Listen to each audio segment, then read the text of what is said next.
There is a hidden pattern that quietly drains the wealth of ordinary people long before any headline ever says the word crisis. You feel it as higher prices, shrinking savings, or that strange sense that no matter how hard you work, you are somehow running in place while someone else, somewhere, keeps getting richer without lifting a finger. That feeling is not an illusion. It is the surface symptom of an 8-stage wealth trap that has repeated through history, from the first stock market crashes to the latest global meltdowns. And every time it plays out, the same groups lose and the same groups win. Most people think crises are sudden events. A bank fails, a market crashes, a currency collapses. One day everything looks normal, and the next day everyone is panicking on the news. But by the time you see the panic, the trap has already closed. The real damage was done years earlier, in quiet stages that almost nobody noticed, because they were disguised as growth, innovation, or rescue packages. The system does not just fail randomly. It is built in a way that turns every shock, every downturn, every emergency into a mechanism that transfers wealth upward, from millions of people who follow the rules to a tiny minority who wrote the rules. To see how this 8-stage trap works, forget the technical jargon for a moment and focus on the pattern. In every major crisis, you can trace the same sequence. First, money becomes too easy. Credit cards, zero-interest loans, buy now, pay later, cheap mortgages, easy margin in the stock market. Ordinary people are encouraged to stretch just a little further, to borrow against tomorrow for a better lifestyle today. It feels like opportunity, but it is actually stage 1 of the trap, pulling future income into the present so it can be charged interest on again and again. In stage 2, assets inflate. House prices soar, stock markets climb, crypto and speculative bets explode in value. On paper, everyone looks richer. Families feel smart because their home is worth more. Amateur traders brag about their portfolios. Politicians point to rising markets as proof that everything is fine. But underneath, something crucial has changed. The prices of the things you need to live, housing, education, healthcare, are no longer tied to your salary. They are tied to how much debt the system can create.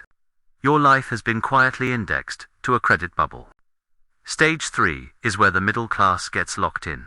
Once prices are high, you cannot step back. If you want a home, you must take a huge mortgage. If you want a degree, you must accept student loans.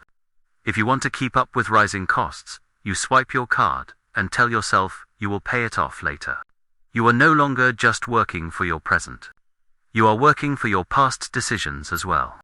Your future salary is already claimed by banks and lenders, sliced into monthly payments that never seem to end. Then comes stage 4, concentration. As the system expands, ownership quietly shifts.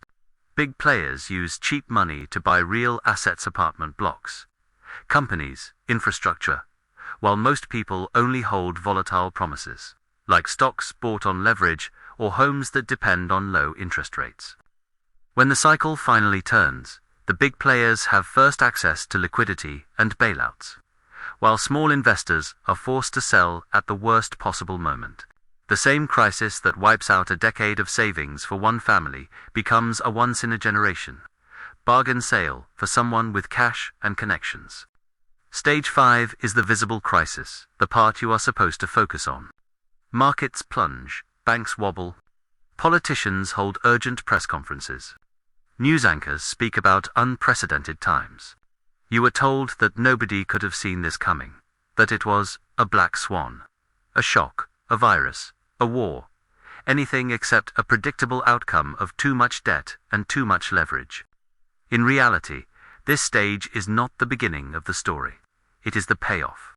Years of quiet imbalance suddenly flip direction, and the people who were loaded with debt discover that risk does not disappear, it only sleeps. Stage 6 is the transfer. Forced selling begins. Families have to liquidate savings, cash out retirement accounts, or sell homes to cover payments. Businesses close and are picked up for pennies by larger firms with access to credit.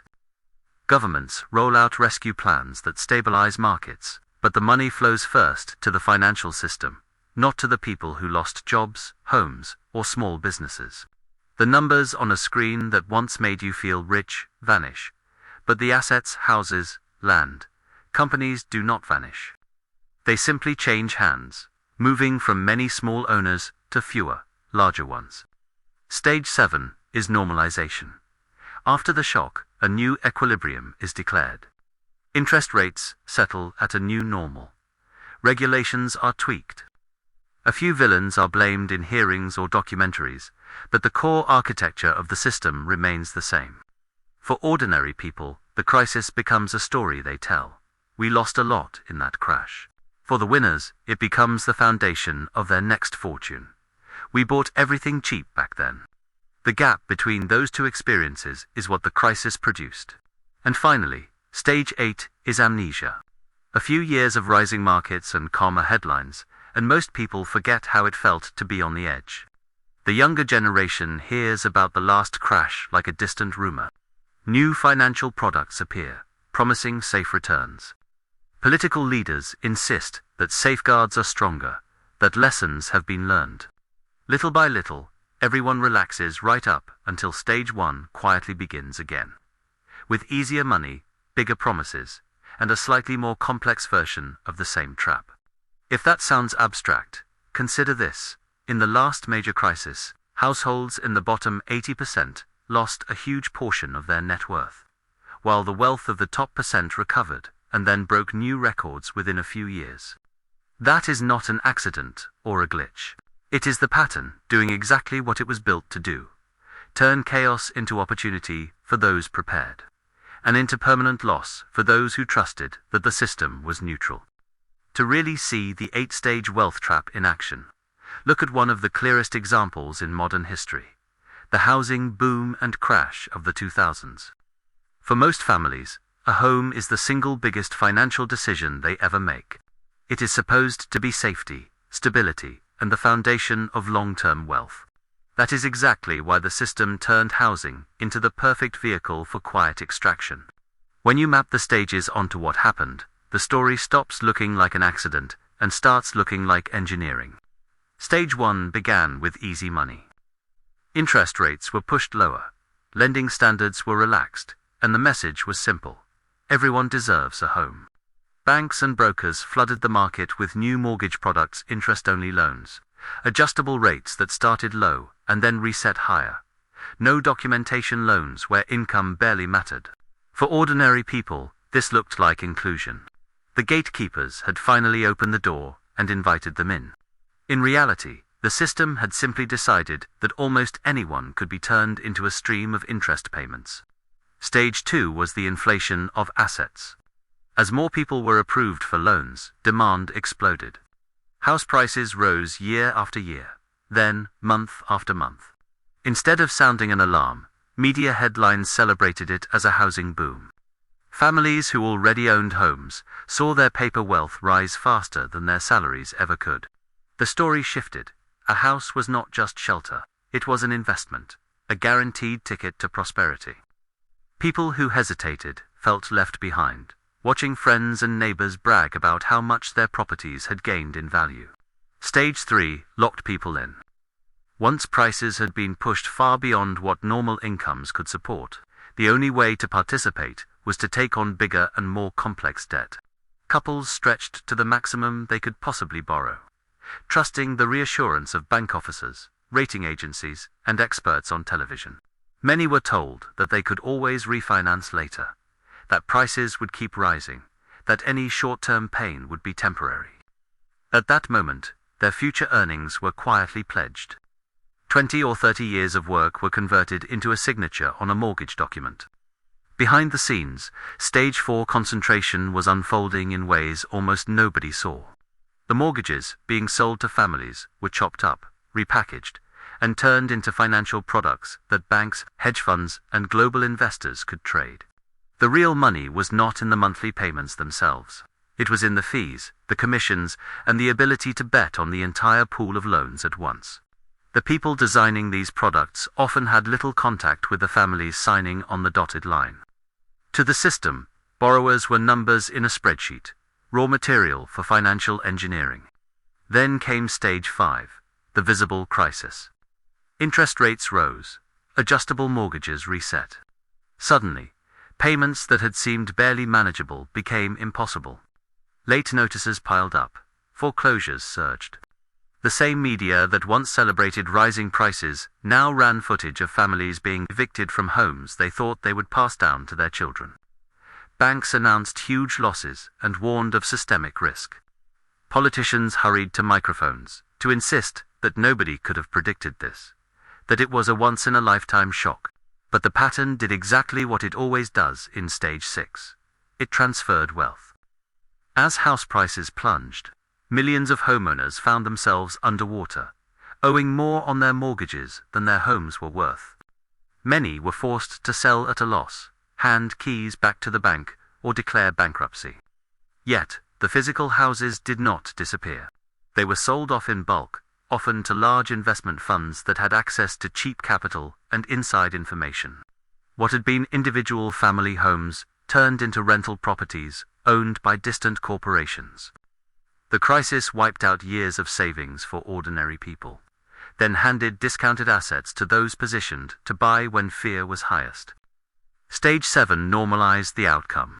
A few high-profile institutions were allowed to fail, but the financial system was ultimately rescued with massive support. New rules were passed, some fines were paid, and a handful of executives were publicly shamed. Within a few years, markets were hitting new highs again. Rents, however, kept climbing, and home ownership rates for younger generations fell. For the people who had lost homes, the crisis became a closed chapter. For the entities that had bought those homes cheaply, it became the base of a new business model, large-scale landlordism. And then, inevitably, came stage 8, amnesia. As memories of 2008 faded, a new narrative took root. The system had been reformed. Safeguards were in place.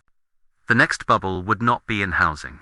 It would be in technology, or corporate debt, or something else. Yet the fundamental logic had not changed. Cheap money still flowed first to those closest to the financial machinery. Ordinary people were still encouraged to stretch, to trust, to participate, just a little late in the cycle. The names of the products changed, but the core pattern, easy money, inflated assets, lock-in, concentration, crisis, transfer, normalization, amnesia, remained untouched. This is why every new boom feels strangely familiar if you know where to look. The details are different, but the emotional arc for ordinary people is the same. At first, there is hope. Finally, a way to get ahead. Then there is euphoria. Look how fast everything is rising. Then anxiety. Can we really afford this? Then denial. It will bounce back. And finally, regret. We should have seen it coming. The 8-stage trap is not just a financial mechanism. It is a psychological machine designed to exploit human optimism, trust, and fear in a precise order. If this pattern only lived in history books, it would be an interesting curiosity, and nothing more. But right now, the early stages of the 8-stage wealth trap are already visible again, just wearing a different mask. Instead of being concentrated in housing alone, the new cycle stretches across everything you touch: food, rent, healthcare, education, and even the digital platforms you use every day.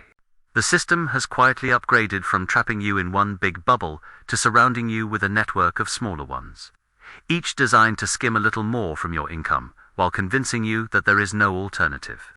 Stage 1, easy money, returned in an even more aggressive form.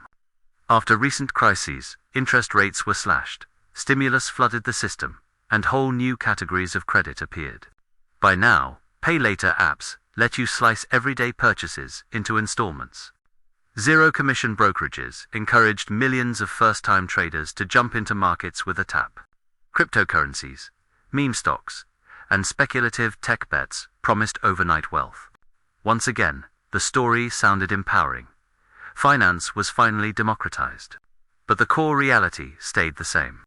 The more people borrow, trade, and churn, the more fees and interest the system collects, long before those people see any lasting benefit.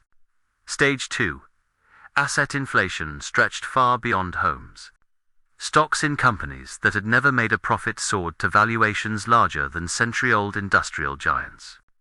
Digital tokens with no underlying cash flow briefly commanded multi-billion-dollar market caps. Even basic necessities like food and fuel saw rapid price spikes as supply shocks collided with speculative flows of money. For ordinary people, this meant a cruel paradox. Their retirement accounts might have shown higher numbers on paper, but the cost of actually living day to day climbed even faster. Stage 3 is again about lock-in, but this time it is more. Rising rents force younger families to sign long leases at painful prices because moving is even more expensive. Subscription models quietly convert one-time purchases into permanent monthly obligations. Software, entertainment, fitness, even basic apps. Student debt chains graduates to repayment plans that stretch decades. You are no longer just paying for where you live.